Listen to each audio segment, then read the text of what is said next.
שלום לכולם, ברוכים הבאים לתוכנית עברית עם rit. Halo semuanya, selamat datang di program Hebrew with Rit.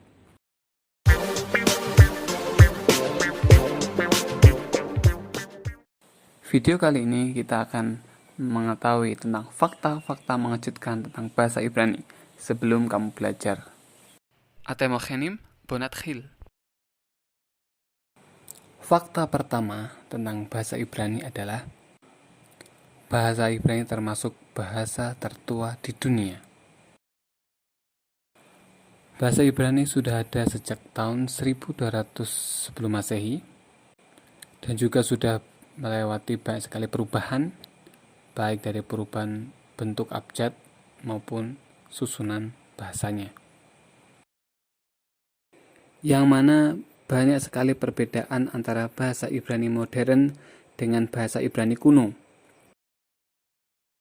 Fakta selanjutnya adalah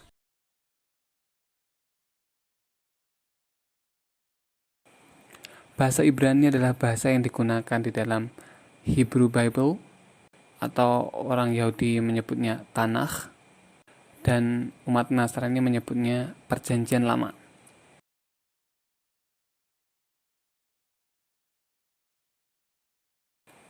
Bahasa Ibrani termasuk bahasa dari rumpun bahasa Semitik, yang berarti satu rumpun dengan bahasa Arab, bahasa Aram, bahasa Suryani atau Syriak, dan bahasa Amharik, dan bahasa-bahasa Semitik yang lain. Banyak sekali kata-kata maupun struktur yang hampir sama di antara bahasa Ibrani dengan bahasa-bahasa Semitik yang lain. Lashon, Leshana, Lisan.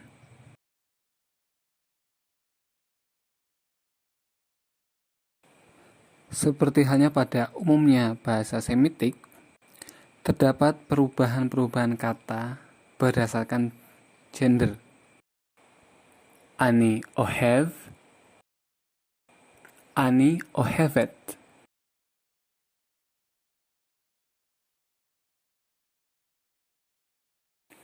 Kata-kata dalam bahasa Ibrani juga akan berubah menurut jumlah dari benda atau objek yang dimaksud. Yelet, Yeledim, Shafa, Shafot.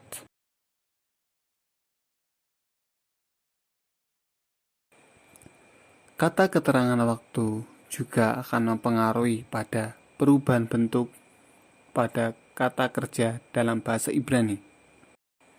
Ani kotev, saya menulis. Ani echtov, saya akan menulis. Katafti, saya telah menulis.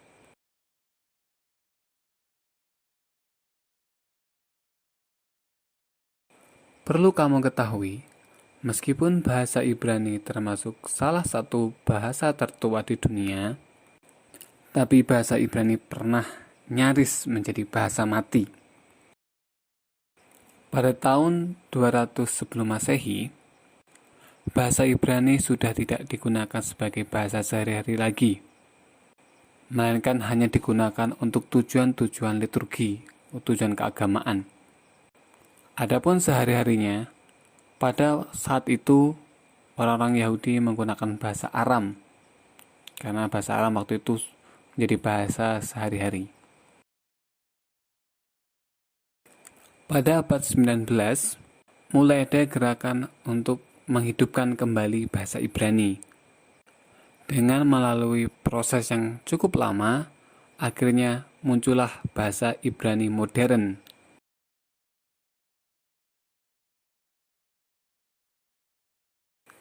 Everybody know about this. Jesus didn't speak Hebrew. Well, yeah, he's from a Jewish family, as a fact. But in his era, Aramaic was the popular language for the daily use. So, he knew Hebrew, I believe that, but he didn't speak Hebrew because Aramaic is the spoken language in his era.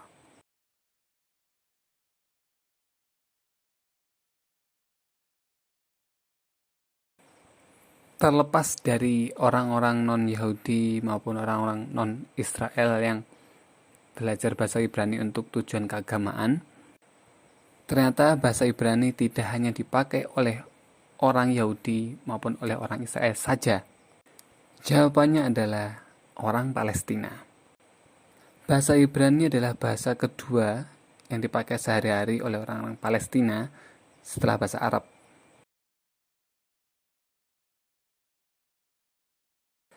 The best answer is banyak sekali produk-produk impor dari Israel yang digunakan oleh orang-orang Palestina, yang mana otomatis menggunakan bahasa Ibrani.